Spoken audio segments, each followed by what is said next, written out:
स्वागत है आपका अपने YouTube चैनल बीके ट्यूटोरियल पर। अगर आपने अभी तक चैनल को सब्सक्राइब नहीं किया है तो सब्सक्राइब ज़रूर कर लें, और अगर वीडियो अच्छा लगे तो वीडियो को लाइक शेयर कर दीजिएगा। तो आज हम लोग पढ़ेंगे प्रेजेंट इंडेफिनिट टेंस। एक्चुअली क्या है, टेंस हम लोग जब तक सही से नहीं जानते हैं तब तक हम लोगों को इंग्लिश बोलने लिखने काफ़ी तरह की कठिनाइयाँ होती हैं। लेकिन ये टेंस एक ऐसा माध्यम है जिसको सीखने के बाद हम लोगों को काफ़ी हद तक इंग्लिश बोलने और सीखने में एक मजबूती मिलता है। तो ये हम लोग देखते हैं। आज जो है हम लोग पहला टेंस करेंगे प्रेजेंट इंडेफिनिट टेंस, या इसी को हम लोग कहते हैं सिंपल प्रेजेंट टेंस। तो इस टेंस का कुछ पहचान है, जैसे इस वाक्य के अंत में ता है, ती है, ते हैं, ता हूँ, इस तरह के जो है हम लोगों को पहचान मिलेगा। अब हम लोगों को ये वर्ड जो है हम लोगों को कैसे मिलेंगे, जो क्रिया होता है उसके साथ जुड़ा हुआ। जैसे खेलना, तो खेलना नहीं होकर के होगा खेलता है, खेलती है, ठीक है। तो वाक्य के अंत में हमको ता है, ती है, ये मिलना ही मिलना है। एक तरह से ये जो टेंस है एक हैबिचुएटेड जॉब है। हैबिट मतलब जो हमारी आदतें हैं, जैसे मैं पढ़ता हूँ, मैं खेलता हूँ, मैं दौड़ता हूँ, मैं सुबह 7 बजे उठता हूँ। तो एक हैबिचुएटेड जॉब के अंतर्गत में ये आता है। ये तो हो गया पहचान। बनाएंगे कैसे, तो बनाने के लिए जो है रूल है। हम लोग 4 तरह से इसको कैटेगराइज कर सकते हैं: affirmative, negative, interrogative, negative interrogative. तो अफर्मेटिव कैसे बनेगा, तो अफर्मेटिव बनाने के लिए सबसे पहले वाक्य में जो करता है, मतलब जिसके द्वारा काम किया जा रहा, सब्जेक्ट लिखेंगे। सब्जेक्ट लिखने के बाद हम लोग वर्ब का फर्स्ट फॉर्म लिखेंगे, भी वन लिखें। अब भी1 लिखने के बाद जो है हम लोगों को वर्ब में एस या ई एस लगाना होता है। तो एस या ई एस जो है सब समय हम लोग नहीं लगाते हैं। जब हमारा subject third person singular number, नीचे हम लिख दिए हैं, जब subject third person singular number, जैसे ही, शी, इट, ठीक है, कोई भी एक सिंगुलर हो गया, मैन, राम, श्याम, कोई भी एक नाम वगैरह हो गया, तो हम लोग वर्ब के साथ एस या ई एस का प्रयोग करेंगे। और अगर वाक्य में ऑब्जेक्ट है, कर्ता के द्वारा कोई कर्म को किया जा रहा है, तो ऑब्जेक्ट उसमें देंगे। अदरवाइज ऑब्जेक्ट नहीं है तो ऑब्जेक्ट हम लोग नहीं भी लिखेंगे। अब अगर क्वेश्चन नेगेटिव होता है, जैसे मैं नहीं खेलता हूँ, तब क्या करना है, तब सब्जेक्ट लिखना है। सब्जेक्ट लिखने के बाद डू या डज कोई एक लगेगा ही। तो डज किसके साथ लगता है ये भी नीचे लिखा हुआ है, थर्ड पर्सन सिंगुलर नंबर। मतलब जब subject third person singular number होगा तो हम लोग डज का प्रयोग करेंगे और बाकी सब के साथ डू। उसके बाद नॉट, फिर वर्ब का पहला रूप और ऑब्जेक्ट। अब आते हैं इंट्रोगेटिव पर। इंट्रोगेटिव क्या है, इंट्रोगेटिव में जो क्वेश्चंस होते हैं, एक्चुअली क्वेश्चन 2 तरह का होता है, एक WH टाइप और एक यस नो टाइप। पहले हम लोग रूल देख लेते हैं, फिर उसको देखते हैं। तो अगर क्वेश्चन WH वर्ड वाला है तो WH वर्ड पहले लिखेंगे, उसके बाद सब्जेक्ट के अनुसार डू या डज, देन सब्जेक्ट, देन भी1, देन ऑब्जेक्ट। और अगर क्वेश्चन यस नो टाइप वाला है तो WH वर्ड हम लोग अवॉइड करेंगे, डू डज से ही जो है हम लोग आंसर स्टार्ट करेंगे, ठीक है। अगर क्वेश्चन नहीं वाला हो जाता है, जैसे क्या मैं क्रिकेट नहीं खेलता हूँ, यस नो टाइप है, तो यहाँ पर अगर WH वर्ड वाला होता तो पहले WH वर्ड लगाते हैं, फिर सब्जेक्ट के अकॉर्डिंग डू या डज, फिर सब्जेक्ट के ठीक तुरंत बाद नॉट लगाएंगे, उसके बाद वर्ब का पहला रूप, ऑब्जेक्ट देकर के क्वेश्चन मार्क, ठीक है। तो इसको बना करके हम लोग देखेंगे, लेकिन उसके पहले देखते हैं कि क्वेश्चन क्या है आखिर। क्वेश्चन 2 तरह के होते हैं, पहला होता है WH टाइप, दूसरा होता है yes no type. WH type में क्या होता है, हम लोगों को प्रश्न का एक बेसिक जवाब मिलता है, जैसे कि तुम क्यों नहीं खेलते हो, तो कुछ रीज़न हो सकता है, वो बता सकता है कि मुझको अच्छा नहीं लगता है या मुझे कुछ प्रॉब्लम है, ठीक है। हम पूछ दे तुम कब पढ़ते हो, तो एक टाइम आएगा। लेकिन जब यस नो टाइप में आते हैं तो वहाँ पर प्रश्न होता है क्या तुम पढ़ते हो, तो जवाब या तो हाँ या तो ना। तो WH वर्ड्स कौन कौन से हैं, WH वर्ड्स जो हैं who, whom, whose, what, which, when, where, why, how, etcetera, इस तरह से और भी शब्द हैं। तो WH वर्ड को जो है हम लोग यूज़ करते हैं अगर ज़रूरत पड़ती है, तो आवश्यकता नहीं पड़ने से नहीं करेंगे।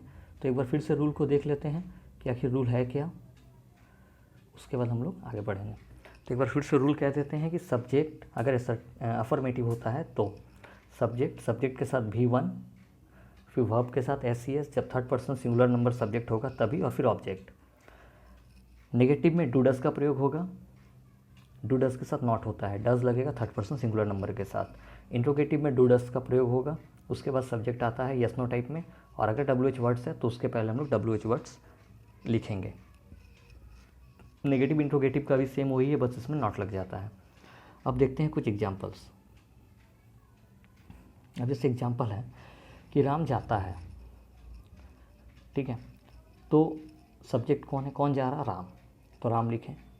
जाता है, जाता का इंग्लिश गो, राम गो। अब यहाँ पर राम जो है वो थर्ड पर्सन सिंगुलर नंबर है, तो वर्ब में SAES लगेगा, तो गो के साथ ES, तो राम गोज़। कहाँ जाता है कुछ नहीं पता तो छोड़ दिए, राम गोज़। ठीक दूसरे में हो जाता है कि राम स्कूल जाता है, कहाँ जाता है, स्कूल, तो राम गोज़ टू स्कूल। अब वही कहता है राम स्कूल नहीं जाता है, तब क्या करेंगे, सब्जेक्ट है राम जो कि थर्ड पर्सन सिंगुलर नंबर है, तो उसके साथ डज का यूज़ करेंगे। नहीं नकारात्मक है, नॉट, गो टू स्कूल। क्या राम स्कूल जाता है, यस नो टाइप वाला है, हाँ या नहीं ऐसा जवाब आएगा। तो इसमें हम लोग सबसे पहले सब्जेक्ट देखेंगे। सब्जेक्ट है राम, और राम के साथ जो है डज का प्रयोग होगा क्योंकि वो थर्ड पर्सन सिंगुलर नंबर है, इसीलिए सबसे पहले डज लिखेंगे, Ram go to school, does Ram go to school. ठीक है, इसके बाद अब WH वाला, राम स्कूल कब जाता है, एक टाइम आएगा 5 बजे, 6 बजे, सुबह में, शाम में, दोपहर में, कुछ भी एक तरह से हम लोग जो समय का बोध होता है उस तरह से इसमें समय का बोध होगा। तो राम स्कूल कब जाता है, तो कब का इंग्लिश होता है व्हेन, तो WH वाले में सबसे पहले WH वर्ड लगता है, वो लिख दिए। उसके बाद जैसे आगे करेंगे डू या डज का यूज़ करना होता है, तो डू या डज का यूज़ करने के लिए क्या करना है, हमको सब्जेक्ट देखना है। सब्जेक्ट है Ram, third person singular number, तो डज लगेगा। व्हेन डज राम क्या करता है, स्कूल जाता है, गो टू स्कूल। अच्छा, अब आते हैं नेक्स्ट, क्या राम स्कूल नहीं जाता है, तो यहाँ पर जो WH वर्ड नहीं है, तो डज राम, चूँकि पहले डू या डज लग जाएगा तो राम के साथ डज लगेगा, डज राम, और ठीक उसके तुरंत बाद not, does Ram not go to school. Ram school क्यों नहीं जाता है, अब आ गया WH, कारण, क्यों नहीं जाता, उसे अच्छा नहीं लगता है, शिक्षक पीटते होंगे, या कोई भी एक रीज़न हो सकता है। तो यहाँ पर सबसे पहले WH वर्ड का यूज़ करेंगे, वाई। देन सब्जेक्ट के अनुसार डू या डज, तो डज लगाएं क्योंकि राम जो है थर्ड पर्सन सिंगुलर नंबर है। उसके बाद सब्जेक्ट, और सब्जेक्ट के तुरंत बाद not, go to school. Why does Ram not go to school, Ram school क्यों नहीं जाता है। आगे देखते हैं मैं पढ़ता हूँ, आई रीड, तो यहाँ पर जो है SAIS का प्रयोग नहीं हुआ है क्योंकि मैं, आई जो है वो थर्ड पर्सन सिंगुलर नंबर नहीं है, ठीक है, इसलिए हम लोग इसमें SAIS का प्रयोग नहीं करेंगे। और क्या पढ़ता है ऐसा तो कुछ पता है ही नहीं, तो हम लोगों का ऑब्जेक्ट नहीं है, तो हो गया आई रीड। हम लोग काफ़ी बार क्या करते हैं, आई एम रीड, इस तरह से करने की गलतियाँ करते हैं, परंतु जब प्रेजेंट इंडेफिनिट टेंस होता है तो उसमें is, am, are, was, were, इस तरह से हम लोग कुछ प्रयोग करते ही नहीं है, जस्ट सब्जेक्ट एंड देन उसके बाद वर्ब आता है। मैं पुस्तक पढ़ता हूँ, अब आ गया ऑब्जेक्ट, क्या पढ़ता हूँ, पुस्तक, आई रीड, क्या पढ़ते हैं, तो जो ऑब्जेक्ट है वो लिख देंगे, अ बुक। अब इसी को नेगेटिव देखते हैं, मैं पुस्तक नहीं पढ़ता हूँ, तो आई, अब सब्जेक्ट के बाद डू या डज एक चुनना होता है, तो आई जो है यहाँ पर वो फर्स्ट पर्सन है, तो जो डू है वो थर्ड पर्सन सिंगुलर नंबर को छोड़ के बाकी सब में लगता है, अर्थात थर्ड पर्सन सिंगुलर नंबर में डज का प्रयोग करते हैं, तो चूँकि थर्ड पर्सन सिंगुलर नंबर है नहीं तो डज लगेगा नहीं, तो डू का प्रयोग करेंगे। आई डू नहीं है, नॉट, ठीक है, फिर V1 रीड, क्या पढ़ता है, किताब, अ बुक। फिर क्या मैं पुस्तक पढ़ता हूँ, तो हाँ या ना में जवाब आ रहा है, यस नो टाइप है, तो WH वर्ड का जरूरत है ही नहीं, डू या डज से शुरू करेंगे, तो डू, क्यों, क्योंकि सब्जेक्ट जो है वो फर्स्ट पर्सन है, आई है, तो डू आई, फिर वर्ब आएगा, रीड, क्या, क्या पढ़ता हूँ, अ बुक।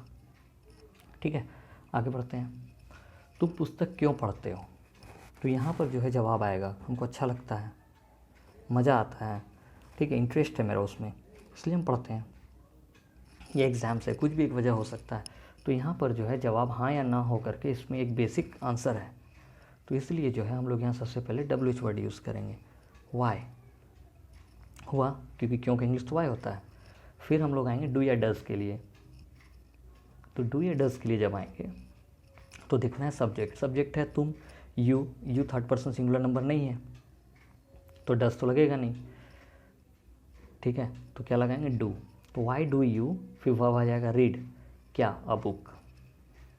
क्या आप लोग पुस्तक नहीं पढ़ते हैं, WH वर्ड नहीं है, तो डू या डज से शुरू करेंगे, तो यू के साथ डू लगेगा, तो डू यू, फिर नॉट, उसके ठीक तुरंत बाद नॉट, पढ़ना का, रीड, क्या, अ बुक, तो do you not read a book. फिर आता है कि बच्चे पुस्तक कब पढ़ते हैं, कब पढ़ते हैं, एक समय आएगा यहाँ, सुबह, शाम, दोपहर, रात, 4 बजे, 5 बजे, इस तरह से, यानी कि WH वर्ड है।